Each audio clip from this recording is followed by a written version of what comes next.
世界一面白いアクション RPG を作る。これを人生のメインクエストに掲げております。はい、タカと申します。今回は敵を倒した時のドロップアイテムの仕組みがですね、ほぼほぼ形になりましたので、そちら共有していこうと思います。こちらがドロップテーブルと呼ばれるデータになります。皆さんもね、名前は聞いたことあると思うんですが、それの中身がね、こんな感じになってますと。こちらは大きく分けて2つのテーブルが格納されてまして、1つ目がこちらユニークドロップ。これはいわゆる確定のドロップアイテムのデータが記述されている部分になります。なんか特定の敵倒した時とかにね、ダンジョンの鍵を落としたりとか、重要なキーアイテムを落としたりすることって結構よくあると思うんですけど、そういった確定のドロップをね、設定するテーブルになってます。アイテムの名称とそれを落とす数ですね。基本的にキーアイテムなんで、ここは1を設定することが多いかなと思います。ユニークドロップとして設定されているアイテムは、2回目以降倒した時はね、ドロップしない仕組みになっております。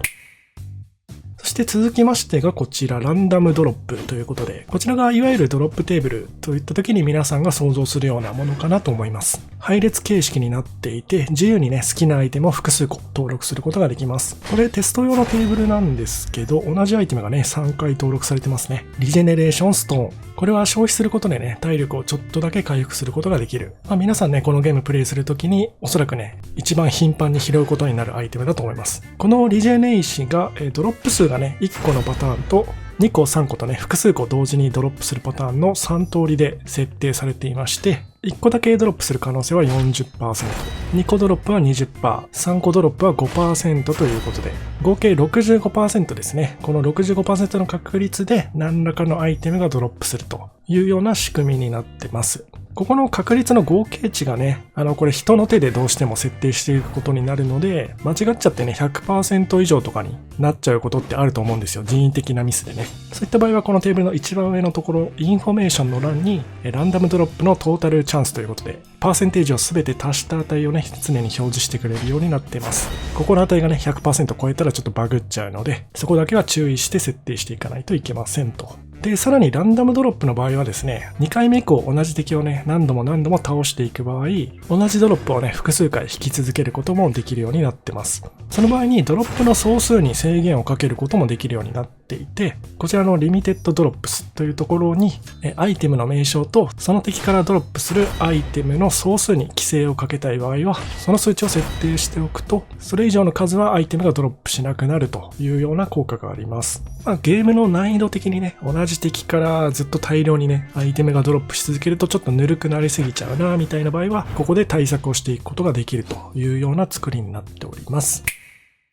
で、続きまして、実際に雑魚敵を倒した時のランダムドロップで、一体どんな種類のアイテムが出るんだというところも少し共有しておこうと思います。ランダムドロップには大きく分けて2種類ありまして、1つ目がね、さっき説明の時にも出てきたんですけど、リジェネイシーみたいな感じのね、いわゆる雑多系、消費系のアイテムですね。そのアイテムさえ持っていれば、戦闘や攻略がめちゃくちゃ楽になるかって言われると、そこまで強力ではないんですけど、少しだけね、戦闘や探索を楽にしてくれるようなアイテム。数がたくさんあると心強いよね、みたいな。そんな感じの消費系、雑多系のアイテム。これらが基本的にはランダムドロップのね、大半を占めるかなと思います。そして2つ目のランダムドロップがキャラクターの強化アイテムです。開発名称ではね、スキル石なんていう風に呼んでたりするんですけど、スキルツリー上でね、新たなスキルを獲得するときにゲーム側から要求される石。このスキル石がなんと普通にね、雑魚敵を倒した時もランダムドロップで、めちゃくちゃ低確率ではあるんですがドロップする可能性があります。このゲームのスキルツリーでは、いわゆる新アクションの獲得から最大 HP 量の増加みたいなパラメーター的な強化に至るまで、様々な強化がこのスキルツリー1本にまるっと集約されています。いろんな種類の強化方法をね、用意するっていうのがちょっと開発のコスト的にね、難しかったので、レベルアップとか武器強化とかスキルツリーみたいな全ての要素をもうまとめて、このスキルツリーに一本化したという形になっています。なので、このゲームにおけるスキル石の価値ってめちゃくちゃ高いんですよね。もういろんな強化に使えるので。そんな大事なスキル石が普通の雑魚敵を倒しただけでもね、たまにドロップしてくれるとなれば、結構ね、プレイヤーからしたらだいぶ嬉しいんじゃないかなと思います。もちろんね、あくまでランダムドロップっていうのはスキル石の獲得方法のサブ的な要素の一つなので、雑魚敵をたくさん狩りまくらないといけないという、そういうゲーム性ではありません。雑魚敵を倒すことで、プラスアルファのご褒美を受け取れるみたいな、そんな感じの印象にしたいなと思ってます。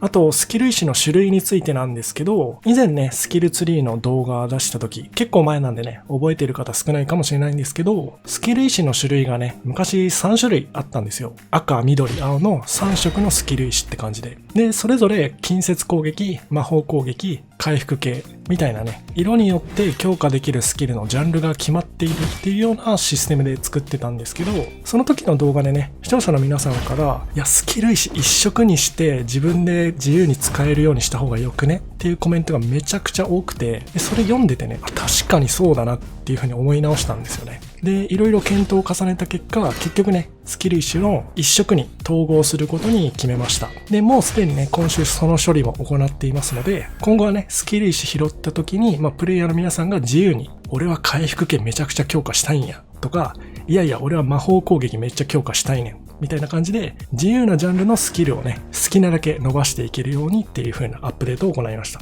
こんな感じでね、人から言われるとすぐ気づくというか、すぐ思い直せるんだけど、意外とね、自分の頭の中だけで考えてると気づかないようなこととかって結構ゲーム制作だとよくあったりするんで、今後もね、いろいろ気づいたこととかあったらいつも通りコメント欄で教えてくれると嬉しいです。で、最後にですね、ドロップアイテムで、例えば新武器とかって落とさないのかっていうところについてちょっと喋っておこうと思います。やっぱゲーマーとしては、敵からのドロップで何が一番嬉しいって、やっぱ装備品じゃないですか。レアな装備品ドロップした時がもう一番嬉しいと。それは僕も同じなんですけど、今作ではですね、ちょっと武器の種類をめちゃくちゃたくさん用意するっていうことがちょっとコスト的にね、難しいので、基本的に新武器っていうのは、ボスとかね、強力な敵を倒した時の、確定ドロップ。ユニークドロップとして設定していこうかなと思ってます。